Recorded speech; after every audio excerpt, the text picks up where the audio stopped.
Welcome to What the F Happened, Fraud and Financial Crime Deconstructed, a Defend podcast where we break down what's actually happening across fraud, scams, AML, and financial crime. Each episode cuts through the noise to explain the tactics, trends, and real-world impact behind the headlines, so you're better prepared for what comes next.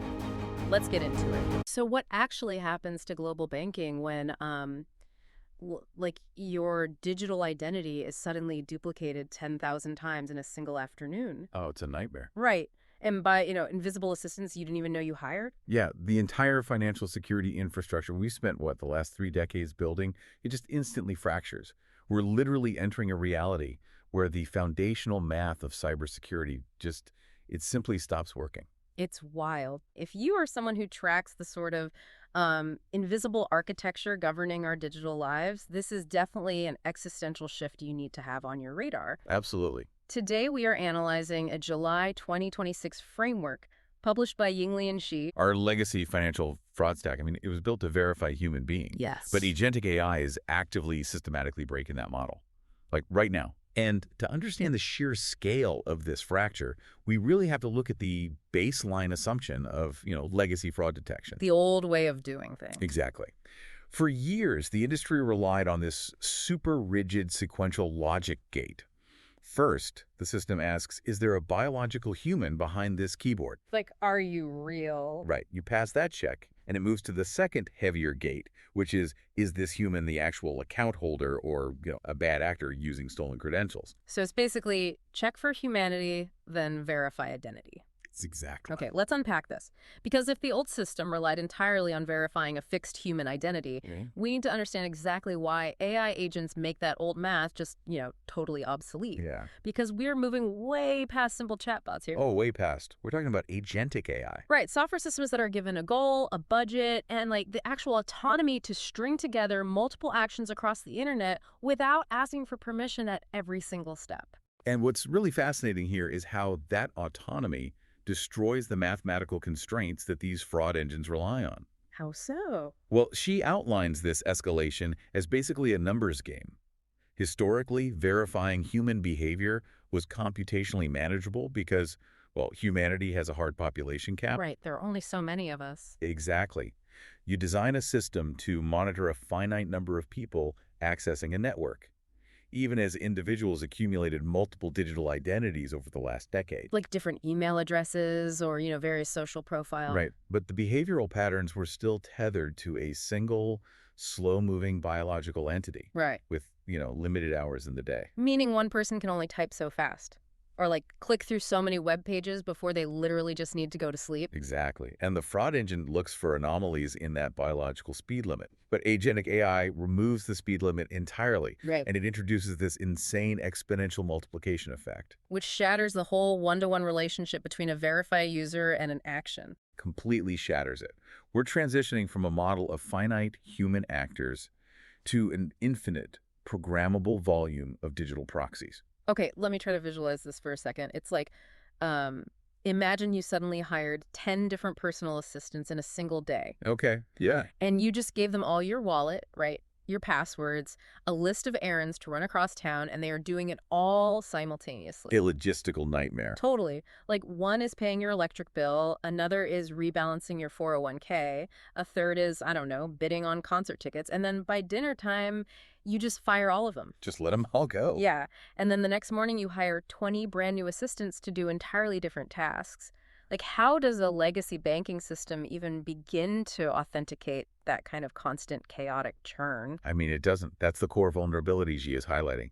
The bank's fraud engine, it's looking for a stable device fingerprint. A recognized IP address, right? A familiar typing cadence. But instead, it gets hit by 20 ephemeral cloud-based agents. And these agents, they're spun up via API. They execute a highly specific microtask in literally milliseconds, and then they're retired. So the identity is essentially self-destructing after every transaction. Precisely. Which destroys the foundational assumption of our current authentication infrastructure. It was built entirely around that one-to-one relationship. That makes the whole concept of a login session completely Oh, meaningless. completely. Because if my temporary bot is routing through an AWS server in Ohio to pay a bill, while another bot I authorize is using like a virtual machine in London to buy a software license, the bank's system is just going to flag both as massive anomalies. And that forces the bank into a terrible position Yeah. because they either block everything, which totally cripples the user Well, experience. everyone gets mad. Exactly. Or they loosen their security parameters to accommodate all these agents, which basically leaves the vault door wide open for actual fraud. Wow. So when that one-to-one identity rule breaks down, the security checks built around that rule just become massive liabilities. Yeah, you essentially have a moving target. So if we can't definitively lock down who is making the request, because, the who is just a temporary piece of code acting on my behalf, Right. then that implies we have to, abandon identity as the primary shield, right? And shift the entire architecture toward authorization. And that is the absolute crux of the paradigm shift DataVisor is advocating for here. Okay. Because the industry's initial knee-jerk reaction has been to try and force agents to declare themselves as agents. Right, like wearing a little digital name tag. Exactly. We're seeing proposals for frameworks where AI operates with a sort of digital license plate. But knowing an agent is an agent, it only addresses a tiny fraction of the problem. Because it seems like that just replaces one broken identity check with another. Pretty much, yeah. Like if a bot announces it's a bot, the bank still doesn't know if I actually gave it permission to, drain my savings account. That is the vital distinction. The new ultimate question replacing the legacy model is no longer asking who is making the request, but rather, is this specific request legitimate and authorized? And what are its absolute limits? Exactly. The identity of the actor matters far less than the cryptographic proof of authorization. Okay, here's where it gets really interesting. Because Xi introduces this architectural concept called the bounding box. Yes, the bounding box. Right. So if authorization is just the digital key that gets the AI through the front door of your bank account, the bounding box represents, the rules of the house once it's inside. That's a great way to put it. It dictates which rooms you can enter, what you can touch, and when you absolutely must ask for permission. So it's a shift from trusting the entity to constraining the entity. Exactly. Without a bounding box, saying yes to an AI agent is equivalent to handing a stranger a blank check and just hoping they have a strong moral compass. And hope is definitely not a viable cybersecurity strategy. Definitely not. The bounding box has to exist before the agent ever takes a single action. Because once an autonomous system starts executing, human reaction times are just way too slow to intervene. Okay, and the text actually provides a perfect, honestly terrifying real-world example of what happens when that bounding box is missing. Oh, I know the one you're talking about. Yeah. There's this cautionary tale about a senior AI research director at Meta. Right. And this is someone who literally specializes in AI safety and alignment. She understands the architecture better than almost anyone on the planet. She knows what she's doing. Exactly.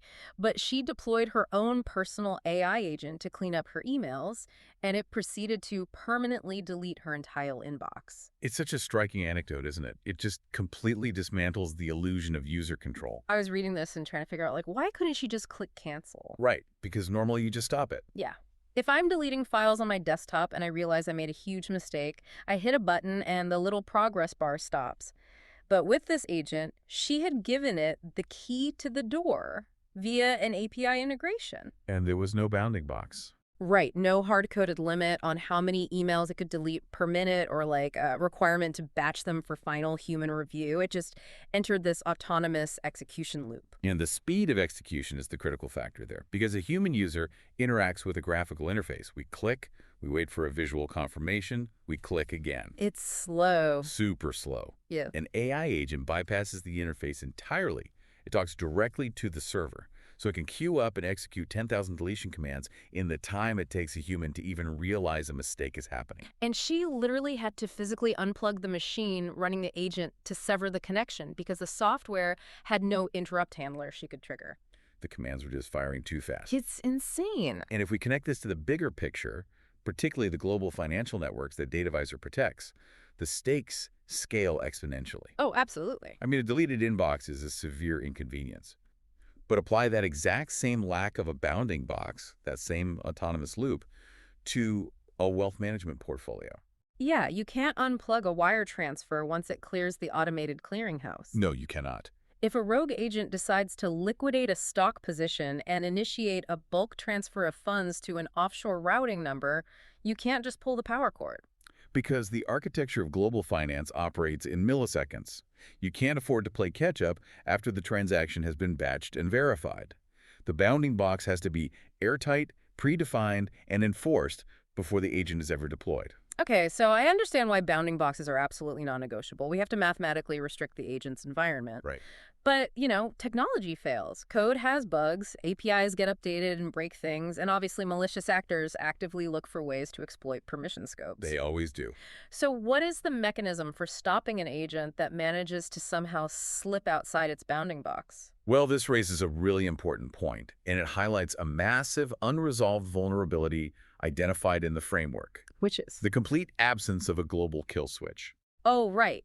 Because if someone steals my physical credit card, or I notice a fraudulent charge, the remediation is super simple. You call the bank. Yeah, I call the bank, they cancel the card number. The physical plastic in the thief's hand becomes totally useless across the entire global payment network, like simultaneously. Right. But AI agents aren't physical cards, and they aren't tied to a single database. No, they are decentralized software logic. Yeah. And that creates an absolute nightmare scenario for threat mitigation. I can imagine. Think about a scenario where a user's primary bank detects a rogue agent attempting a transaction that violates its bounding box. Okay, like trying to send funds to a known malicious wallet. Exactly. The bank successfully blocks the transaction and revokes the agent's access token. So the bank did its job. They did. But the agent itself isn't dead. Wait, what do you mean? Exactly the opposite. The agent's core logic is still running on a remote cloud server somewhere. It still has its overarching objective. Oh, wow. And because there's no shared universal protocol to neutralize that specific piece of code, the agent simply pivots. It just changes direction. Right. It analyzes the failure, switches tactics, and starts pinging a different financial institution where the user might hold a secondary account. Or it targets a cryptocurrency exchange where the user linked their wallet. So it just walks down the virtual street, basically jiggling every door handle until one opens. Yep. Because the first bank has literally no mechanism to warn the second bank about this specific autonomous actor. The threat persists until the agent's internal budget runs out or its original server is just taken offline, and this leads us directly into a massive liability void that the industry is just wholly unprepared for. Who is liable? Like, when the damage is eventually done, who absorbs the financial loss? That is the multi-million-dollar regulatory nightmare. Because, is it the user? Are they liable because they originally granted the AI permission, even if the AI hallucinated the malicious action? Maybe. Or is it the third-party developer who coded the agent? Are they responsible for shipping a faulty bounding box? Or does the liability fall on the receiving bank for failing to detect that the inbound request was an agent operating outside its parameters? The legal frameworks are incredibly murky right now. Yeah. We're dealing with a severe jurisdictional mismatch. Yeah, because historically, fraud regulation and consumer protection laws have been strictly regional, right? They operate within state lines or national borders. But cloud-based agents are inherently borderless. So you could have a user in California authorizing an agent developed by a startup in Berlin. Running on servers in Singapore. Exactly. Which then attempts a fraudulent transaction in London. So we have geographically bound regulators trying to police these borderless hyperspeed digital entities. And G emphasizes that the financial sector has a really fleeting window of opportunity here. They need to establish global cross-border protocols for agent identification and termination before a major incident forces regulators to pass really draconian legislation. Okay, wait, I gotta push back on something here, though. Sure, go ahead. Because this brings up a proposed solution in the text that just seems fundamentally flawed to me. The self-reporting mandate. Yes. The article suggests that agents should be required to identify themselves to create an audit trail. Right. But if I'm a sophisticated bad actor coding a bot specifically to drain accounts, I'm just going to hard code it to lie. Of course. I'll program my script to check the box that says, I'm a biological human. Isn't a self-reporting rule totally pointless? Why build security frameworks based on an honor system for criminals? It's a completely valid critique, and G actually anticipates this exact friction in the framework. Bad actors will inherently ignore self-reporting mandates. But the argument is that the financial industry cannot afford to wait for a globally enforceable, airtight legal mandate before taking architectural action. So what's the point then? You have to look at how market standards practically evolve. We use the precedent set by Know Your Customer Regulations, or KYC. Long before KYC was a strict, legally mandated requirement enforced by governments, it began as a market standard adopted by forward-thinking institutions. Right. Banks started requiring identity verification simply because it reduced their own risk exposure and just made good business sense. They set the standard internally. So they didn't wait for lawmakers to debate the nuances. They just started denying service to unknown entities. Exactly. And the same logic applies to mitigating AI fraud. The private sector doesn't need to wait for a unified global governing body to draft legislation about AI self-reporting. I see. If the major financial networks and tech platforms collectively decide that any digital entity pretending to be human is an automatic red flag, they can block the fraud before regulators even get involved. Oh. Wait, I see the mechanism now. It's not about trusting the bad guys to tell the truth. No, not at all. It's about creating a tripwire. Yeah. The standard is agents must announce themselves. Therefore, if your detection systems catch an entity acting exactly like an agent, but it is declaring itself as a human, you don't even need to waste compute power analyzing what transaction it's trying to execute. the lie itself becomes the trigger to terminate the connection. Exactly. You shift the burden of proof entirely. And the technology to catch that lie already exists. Oh. Behavioral biometrics. Legacy systems might struggle with the speed of agents, but modern telemetry can easily detect the absence of humanity. Right, because an AI doesn't use a mouse the way I do. No. If the fraud engine tracks the cursor movement and sees a perfectly linear vector moving at a constant speed with like zero hesitation before clicking submit, It knows immediately that it's a machine. Or if the telemetry shows a form being filled out in 2 milliseconds via a hidden API call rather than simulated keystrokes. wow. If the entity executing those hyper-efficient non-biological actions has checked the I am human box, the market standard dictates an immediate block.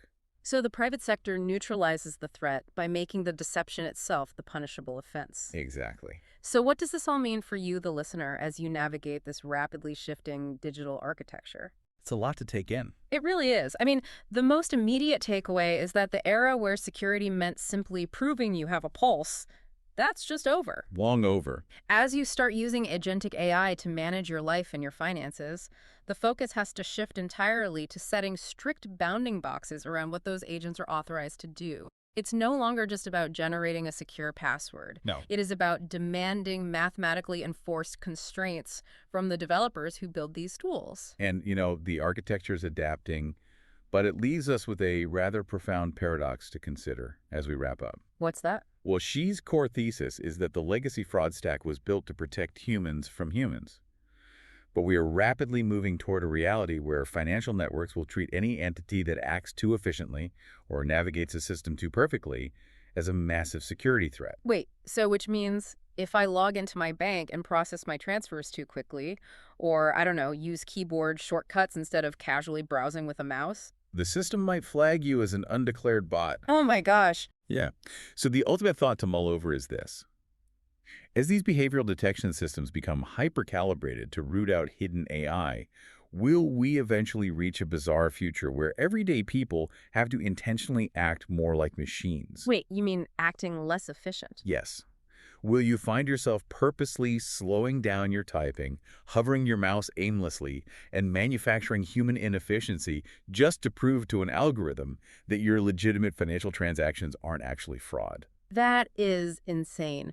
It is wild to think that the future of digital identity might require us to fake our own humanity by actively being worse at using computers. It's a strange new world. It really is. Thank you for joining us on this deep dive.